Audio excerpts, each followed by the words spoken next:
Trust that you've had a wonderful Christmas time, and it's great to be with you on the Monday right after Christmas. And it is such a joy to serve the Lord. Isn't it wonderful to walk with God, and to have these special holidays really means something? And I hope that's been the case for you. Well, today I'd like to look at John chapter 21. After the Lord rose from the grave, he appeared several times to his disciples over the 40 days that occurred in there until he ascended. And then there were 10 more days till the Feast of Pentecost. He did not spend the time with the disciples. He just simply met with them and primarily gave them the Great Commission and reinforced what he wanted them to do. But there's a very touching account in John chapter 21, right at the end of the Gospel of John. None of the synoptic Gospels have this. These were the Gospels written earlier that intertwine quite a bit. John wrote his Gospel under inspiration decades later to reinforce that Jesus is the Son of God.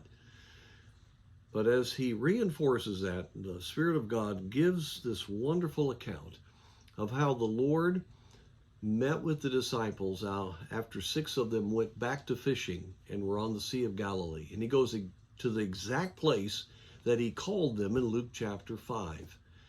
And so when they didn't catch any fish, they're coming back in. They see the Lord there. He's cooking fish, and he tells them to throw the nets on the other side, just like he did in Luke 5. And of course, that tremendous draught of fish occurred at that time. And the primary purpose of this was to remind them of his original commission. And especially to this distraught disciple, Peter, he wanted to recommission him.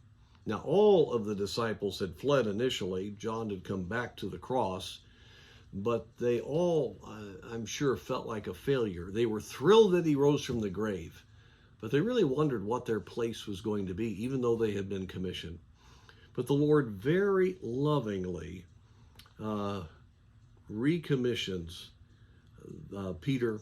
And when they had finished eating the fish, Peter was asked, "Do you love me more than these?" And I personally think more than your original life, more than this earthly life. And Peter says, "I love you," but he couldn't bring himself to use the highest of terms. All 3 times when the Lord asked him that, he couldn't do it because he knew he had failed the Lord. And yet the Lord tenderly said, "Feed my sheep, feed my lambs, feed my sheep." He was clearly telling Peter, "I have forgiven you, and I'm now going to give you the power to be able to serve me."